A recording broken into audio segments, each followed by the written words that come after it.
Ambient light kits are a really cool way to personalize the interior of your car. In this video, I'm going to be talking about this ambient light kit that we installed in this Mazda 3 and going over the installation, how we like this light kit, and if we would recommend it. Now, we installed these lights about 4 months ago, so we've had a lot of time to try them out, and we did have some issues with this kit over those 4 months, which we'll cover towards the end of this video. In today's video, we're going to be going over installation, giving you a full look at all of the features and options of these lights, and then going over pros and cons and the problems that we had. Without further ado, let's get right into this video.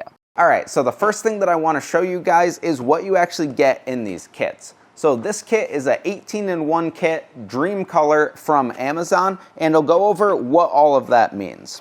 So the DreamColor lights come with a bunch of these LED light strips here, which is what you actually put into the interior of your car. And DreamColor are more advanced LEDs. If you get the basic RGB kits, you'll have less functionality within the lights in terms of what color combinations you could do and how much motion you could get out of the kits. So for full functionality, the DreamColor kits will get you more. Again, it comes with all these different length strips, which you could put in the interior to really personalize the look that you're trying to get. Each one of these strips comes with a connector on the end, which plugs into the control modules, which come with these kits. It comes with a main control module, which is that one right there. And then it comes with sub-control modules if you want to put these things in your doors or in other places in the car. These connect via Bluetooth, so you don't need to wire everything all together. If you get one of the 18-in-1 kits, it will also come with additional lights like this. This includes footwell lights and door handle lights and things like that. But for the purposes of this video, I'm only going to focus on the light strips because I think that's really the coolest part of these kits. And there are a lot of other videos on doing footwell lights and handle lights and things like that. In addition to those parts, it comes with some connectors to splice this kit into your vehicle. And then it also comes with things like a power wire, which is this right here, and a button control. All right, so now that you know what comes in one of these ambient interior light kits, I want to talk about what goes into installing them. And to be completely honest with you, if you want to do a full installation that looks almost factory, like what we have here, with all wires tucked behind the dash, all of the lights cleanly within seams of the interior, and really just have a really nice look that almost looks like it just came stock in the car, it could take a very long time to install one of these kits. To do a basic install on one of these kits, you need to find a power source and a ground source within your vehicle. This will be different from vehicle to vehicle, but basically these lights run on 12-volt power that you splice in. You also could run these out of something like a cigarette lighter, but it's not going to look as clean. So if you want to do a proper install, definitely find a proper 12-volt source and splice into that. Once you have that power and ground source, you could hook up your main control module, and this is going to be sort of the home base that all of your lights are going to run to in the main interior of the car. Once you have your control module all hooked up, you're going to want to plug in all the lights that you're going to use in your vehicle. To do this, you're going to want to plan out where your lights are going to go and the lengths of lights that you're going to need, and then plug all of those into your control module. Then you're going to want to turn on your lights and just make sure that all of these lights come on. We actually had a light failure, which is why I'm recommending this, but it's always a good idea in case something came in wrong and one of the lights don't work, and then you don't install everything and then have to take it apart and put it back together with replacement parts. Once you're confident that everything in the light kit is working as planned, you'll want to go ahead and start inserting them into your vehicle. Now, depending on the year of the vehicle and the tolerances on the interior, this could be very easy or it could be very difficult. This Mazda 3 is the newest generation Mazda 3, and the interior tolerances were quite tight, which meant it took a lot to force these light strips into different seams in the interior, and it really was a challenge to get everything really set up nice. If I were to install one of these kits in one of my older cars, like my 90s Miatas, it would be a lot easier because there are much bigger gaps that are much easier to set these lights into, and it would save a lot of time in an older vehicle versus a new one like this. At this point, you'll have all of your lights in place in the interior, and then you'll want to route the wires behind the dash. Now, this is optional, but if you want to do this right, you're going to want to have your lights planned out to spots where you could run the wires so they're completely hidden. To do this, you'll pick spots where you could tuck the wires underneath the dash and underneath trim panels and run them all down to your main module. Here, you'll be able to replug everything in, turn everything on, and make sure it works. If it works, you're going to be in really good shape, and then you can move on to the next step, which is optional, but that would be installing door lights.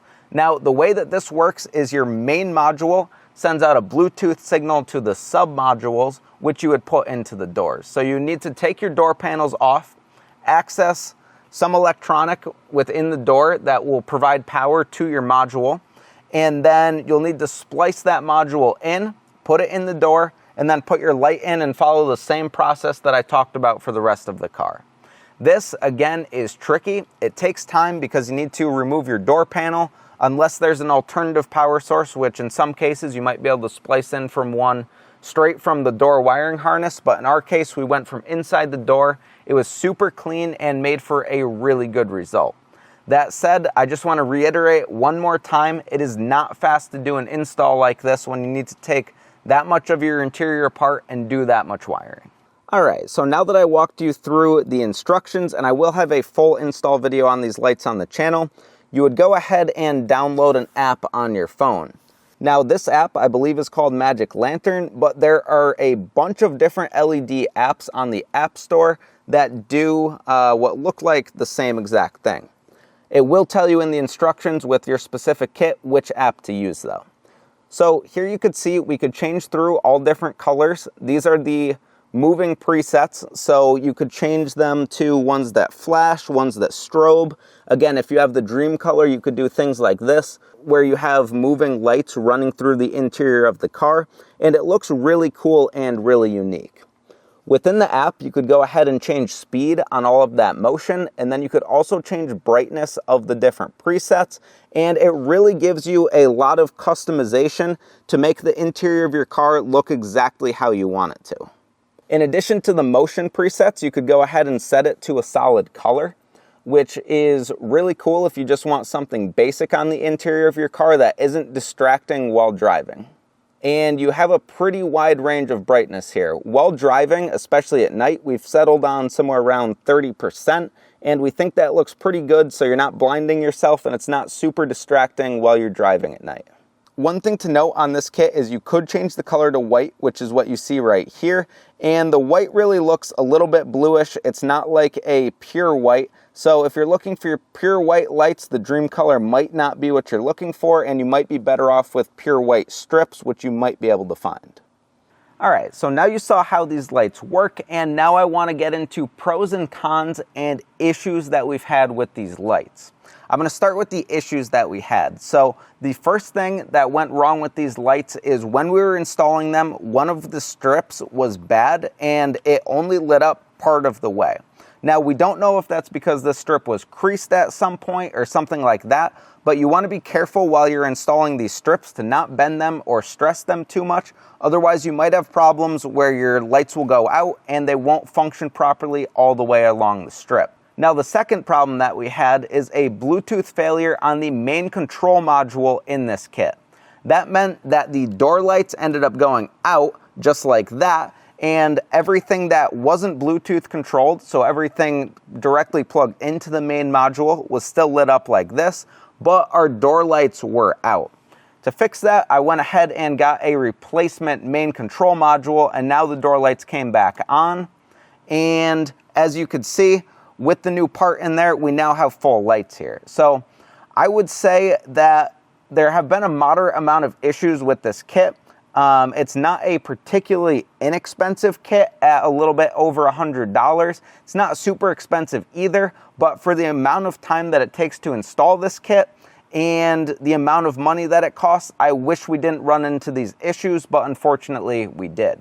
Alright, so now that we went over issues, I want to go over straight up pros and cons of these lights. I'm going to start out with the pros of these lights, and the first one is these things look really freaking cool.